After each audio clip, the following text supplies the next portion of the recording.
So during this offseason, the Eagles brought in a plethora of young corners, right? From Graylin Arnold to Michael Jacquet to Elijah Riley to Prince Smith. Today, I want to start a film study on one of those young corners. Today's topic, guys, I want to talk about Michael Jacquet, corner, University of Louisiana Lafayette, guys. All right, let's jump into it.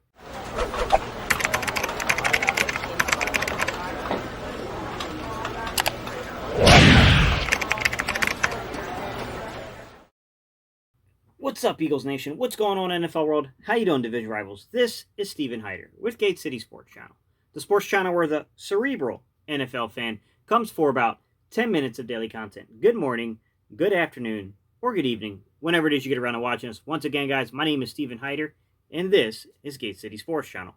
All right, y'all, today's topic. I know Michael Jacquet might not have been the player you guys thought I was going to begin with. A lot of you guys are probably really anticipating me breaking down Graylin Arnold. It's coming, guys, but I want to start you off with a guy that maybe you're not that familiar with and maybe build a little, get you a little hyped about him, because I'm going to be honest with you. I honestly think this kid is talented.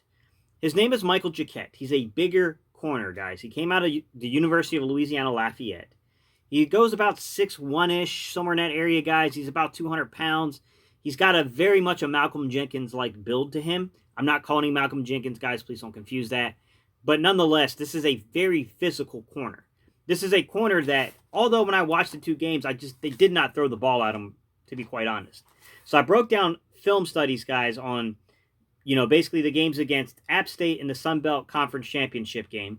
And then I also broke down the game against Georgia and Southern. And I watched those two games. Neither of these teams really wanted to throw the ball Michael Jacquet's way. It was pretty rare. He's got one pass breakup in those games, but nonetheless, you could still see what makes him special. Michael Jacquet, when I give you one quality, guys, to think of, is just think of physicality, guys. That's the one trait I'm going to tell you about this young man. I thought that his, the way that he can kind of backpedal, his hip movement, stuff like that, guys, I thought it was okay. I don't think it's elite level. I don't think it's great, but I do think it's at least at an area where it can be coached. Now, what I will tell you where he is kind of an elite level, guys, this kid is physical. I mean, disrupting receivers at the line of scrimmage. I mean, coming up and impacting the running game with physicality. This is a very physical football player.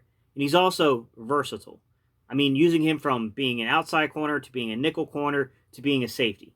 I saw him used all over the field, guys. All right, y'all. Without further delay, I really want to get into today's film study because I think you guys are going to I think you guys are going to enjoy this kid because he's a bit of an unknown. All right, y'all. Michael Jacquet, corner, University of Louisiana Lafayette. All right, y'all. Let's roll that film.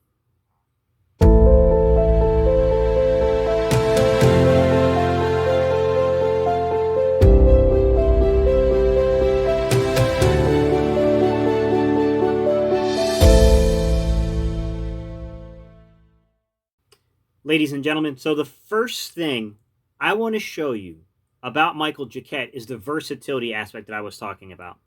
And I thought, for all the things I was looking at when I looked at a game like, Georgia Southern, which was not an ideal game to break down film on, guys, because Georgia Southern was doing some crazy run concepts. All right, hang on, guys.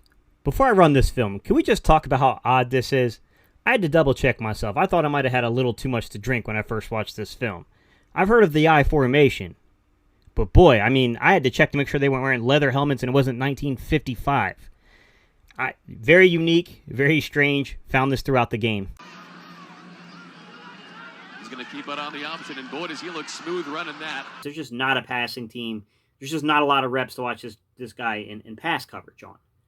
But his versatility shone through in this game. His physicality shone through. So what I do want to show you guys is the versatility. So to start with, guys, I'll show you some snaps where this young man is playing as the outside corner, and then we'll transition into him playing the nickel, and then we'll transition into him playing a safety role. All right, y'all. Let's get to it. All right, ladies and gents, so Michael Jacquet is number 11. You can see here that he's a deep safety. He's in a single high look.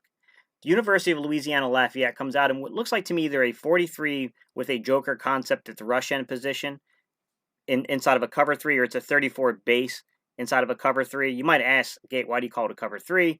You can see the distance that the corners have backed off. It just looks like a 3 deep zone to me with a 4 underneath. That would be my perspective on it, guys, but you can see here, versatility, guys. He's playing a single high safety look, and I'll let it roll out so you can see. All right, so new first down. Wirtz looking downfield on play action, and he's going to... In both games I watched, both Georgia Southern's Wirtz and App State's Zach Thomas, incredibly good athletic scrambling quarterbacks, which it did put a lot of pressure on the defense, and I'll be honest with you, I thought he played okay in some instances of this, and I thought he has room for development in other instances, guys. Scramble. He's going to pick up a first down to the 32. All right, ladies and gents, I'll be honest with you. This particular play is a little hard to find defensively because, to me, I'm going to call this a cover 2. He looks like he's playing the role of safety to me here, but I can see an argument being made that the set and the formation isn't right to call it a cover 2, and it's really a disguised cover 1, and he's playing the nickel role. Cool, whatever. We can see he's either playing the safety role coming down and playing a guy, or he's playing in the nickel doing the same thing. I just think we're apples to oranges here, guys. It's not really. I don't care. To me, it doesn't matter. The formation's the same here, but you can see him come out, keep coverage, and once again, though, it's another running play because 99.9% of Georgia Southern plays, unfortunately, are running plays. All right, guys, on the play you see here, if you look down, look to your defensive left, you'll see that your nickel cornerback there is Michael Jacquette. He's playing in an off coverage, and he has a zone responsibility on this play. Reason being is, guys, they're anticipating run in almost, like I said, 90-some% of all snaps here. But nonetheless, you can see here Michael Jacquette playing the role of a nickel cornerback. He's in an off coverage playing in a zone concept. That's King in the backfield. They'll feed him. Alrighty, so once again, you got University of Louisiana Lafayette coming out, and to me it looks like either a cover 1 or a cover 3 concept, okay? If you look this time, though, Michael Jacquette is playing that left cornerback right on the boundary side of the field, and I'll divide the boundary and the field side for you. If you look over there, you can see him playing up in a man concept. It could call it press, but not really. It's more just a tight man concept. What I really want you to do as I roll the film is just watch the way this young man shadows. On second down and That's 5, what impresses me about this young man, is the way that he can shadow football players, the way he can shadow those receivers. He's deceptively a little more agile than what you would think for a bigger guy. And that can turn out to be a really interesting dynamic here in Philadelphia with that type of mobility being that big. Hopefully, everyone can see pretty clearly what I mean when I say that this kid was a very versatile football player for the University of Louisiana at Lafayette. Like, he was all over the place. Safety, corner, nickel corner. I mean, they used him in a bunch of ways. And I got to be honest with you, he came through and he did a really good job at every one of those alignments. Now, what I want to transition to, guys, is I want to talk about the physicality aspects of his games, and I want you to watch him get his hands on people, the way he plays the run, so that way you get a better feel for who this kid is. And then we'll come back and we'll finish off by talking about what I think the real prospects are for this kid, what his fortunes might hold. All right, y'all, let's get it. All right, guys, so Louisiana, Lafayette comes out in what I would probably call a cover 3 concept. It's really like a mixed coverage. Think like how the Cowboys used to run theirs last year with Chris Richard and everyone back there. So you got down at the bottom of your screen towards the boundary side of the field, you can see that the Mountaineers come out in a trip set, and you can look down at the very bottom of your screen, and you'll see that press coverage. Now, what I want you to do is I want you to watch Michael Jacquette off the line here and watch what he does, because this is pretty solid. He gets his hands in there, he's jamming the receiver, and then watch him flip and run. The coverage is good enough, basically on that trip set, that it causes a sack. All right, guys, so what ends up happening here is University of Louisiana Lafayette comes out in a cover 2, right? Originally, you can see here that as I kind of work through all this, you'll see that Michael Jacquette looks like he's going to play a man concept, but it really looks like it's either a bail concept, and he bails before even the snap of the football, so it's really an off coverage. But I want you to watch this as this play rolls out, guys. Watch what Michael Jacquette does against this run. That's physicality, guys. That's what you want. I mean, imagine this guy being your last defender. Do you trust him to make the tackle? I think this kid has some abilities. Alrighty, everybody. I know what you're going to ask me. Gate, you're always pretty good about giving us the positives and the negatives with any player. And look, this is a young kid. Of course, he's got areas of development that need to occur. And I can tell you right now, I called him on one play.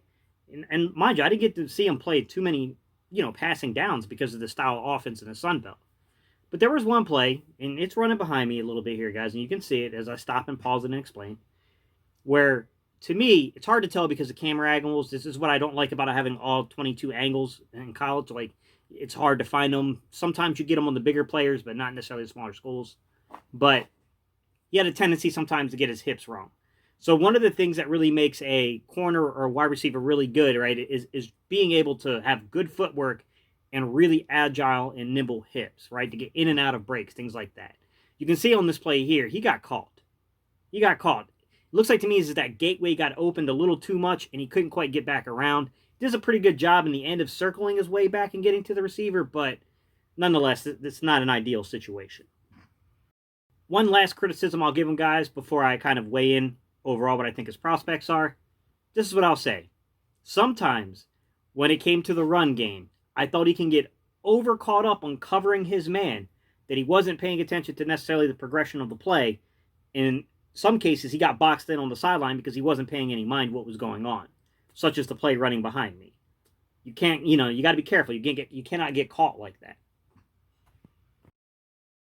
All right, let's get down to the real talk. What are the possibilities of Michael Jacquette making the roster? I don't know. I would personally love to get this kid on the practice squad to develop for a year or so, kind of get a feel for how this position is going to play out, because we've got a lot of one-year signees on this squad. So we do need to get guys onto the practice squad that we can develop to potentially compete for actual roster spaces the following season. But look, I don't know that his chances are that great because I do think he needs a little more development, but I do love the physical tools behind this kid, right? He does have the ability to mirror. He is physical. He will play press. Like, you can move him around like a utility knife everywhere. I like aspects of this kid. He's a pretty good run defender, even though he got caught the one time on that sideline, like I showed you. I think he's a really good run defender, to be honest. With that said, guys, you have to be realistic, and unless there's a major injury or something like that to cause some kind of a shakeup, I would say that this is more likely a guy that you try to keep on the practice squad. All right, y'all, these are my thoughts. Right now, I'm going to ask you, I want to know, what do you think? Leave your thoughts down below. Let me know what you think about Michael Jacquette. Did he surprise you? I mean, are you concerned about some aspects of his game? Or are you like, whoa, Gate, I didn't know this about this kid. This kid is awesome. Tell me what you think about this young man. All right, y'all, you know how we end these videos. We do a little E-A-G-L-E-S. All right, y'all, let's go Eagles.